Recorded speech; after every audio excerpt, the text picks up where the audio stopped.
Ito po ay para sa ating mga kababayan. Itong award na ito, alay ko po sa inyong lahat.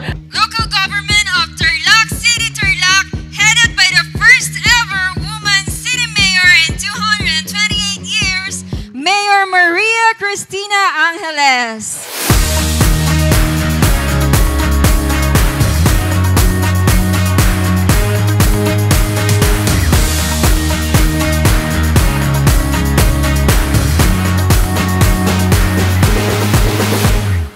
Dito tayo sa awarding ng one of the most outstanding city mayors in the whole Philippines.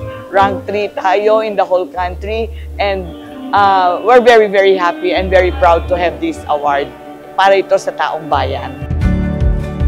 Every golden sunrise breaking through the... Thank you, DICT, for recognizing Tarlac City as one of the digital cities for 2025. Pinili po tayo dahil po sa ganda ng ating mga nagawang proyekto sa Tarlac City. Infrastruktura, business environment, business friendly, at galing po ng mga taga-Tarlac City. Never lose the wonder. This is the Beyond Compliant Kalasag Award given by the national government. Pangalawa na natin ito na national award. Ibig sabihin ng Beyond Compliant, more than sobra-sobra doon sa mga requirements ang naipasa natin. Kaya naging Beyond Compliant tayo. Tarlac City, Province of Tarlac. Keep on running, keep on running.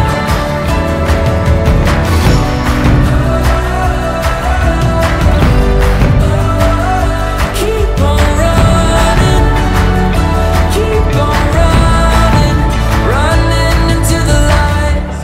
Sobrang blessed ang Tarlac City, and inaalay ko uli ito. To God be the glory, Subaybayani Awards, and of course, para sa taong bayan. Para sa inyo po ang award na ito, aking mga kababayan.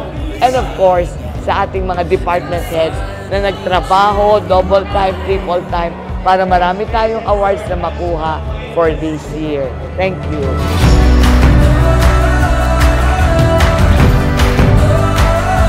Keep on running, keep on running.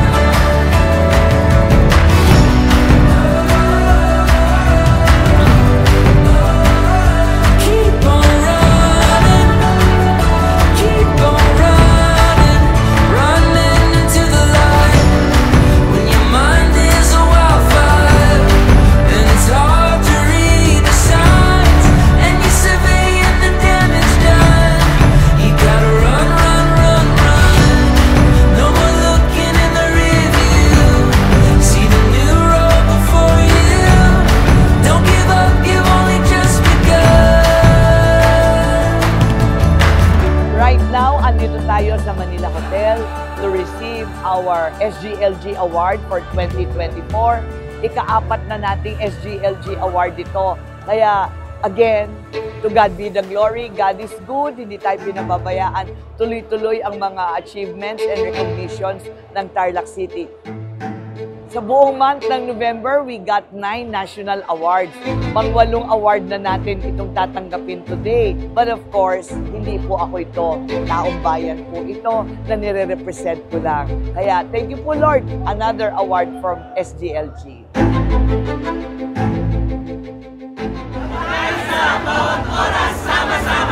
Hindi po namin matatawaran ang inyo pong support and love sa amin. Kaya we super appreciate you po. Thank you po. Thank you. Ito na yung last na na-receive natin.